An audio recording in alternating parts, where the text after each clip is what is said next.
Mtazamaji wa channel yetu, karibu tena katika channel yetu. Leo napenda kuzungumzia juu ya matatizo makubwa mawili kati ya mengi ambayo yanatufanya wengi wetu tushindwe kutimiza ahadi zetu au kutimiza ndoto zetu pale tunapokuwa tunatekeleza miradi mbalimbali au pale tunapokuwa tunafanya kazi mbalimbali. Je, mpendwa mtazamaji na mfuatiliaji wetu, unazijua au unayajua hayo mambo makubwa, mambo ambayo yanakukwamisha kuweza kutimiza ndoto yako? Endapo wewe ni mgeni katika channel yetu, tunakukaribisha uweze kusubscribe.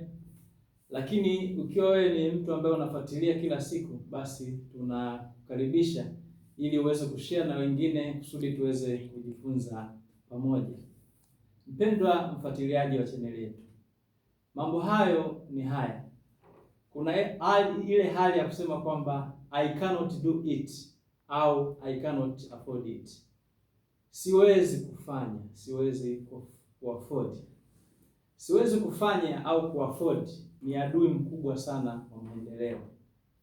Ni adui ambaye anasimama kati yetu na ndoto zetu.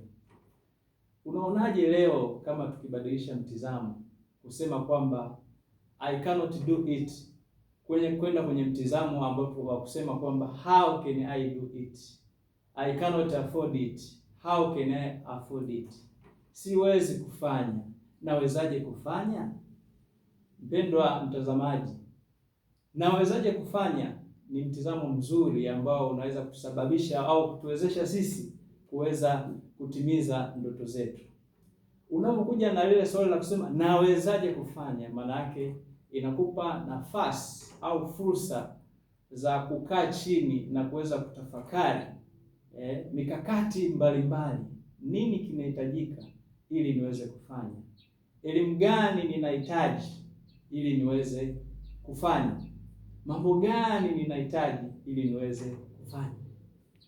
Ninawezaje kufanya ni hali ambayo inaweza ikaupunguza mlima mkubwa ukawa kichuguu.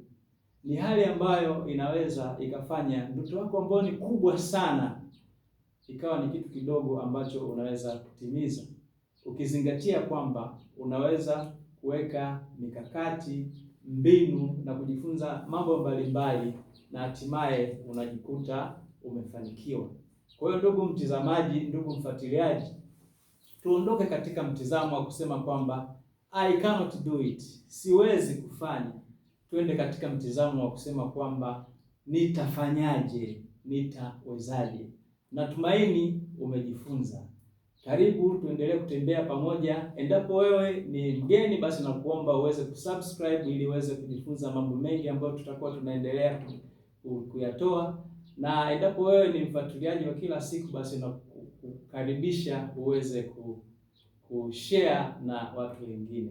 Kwa leo sina mengi, tuonane siku nyingine. See you there.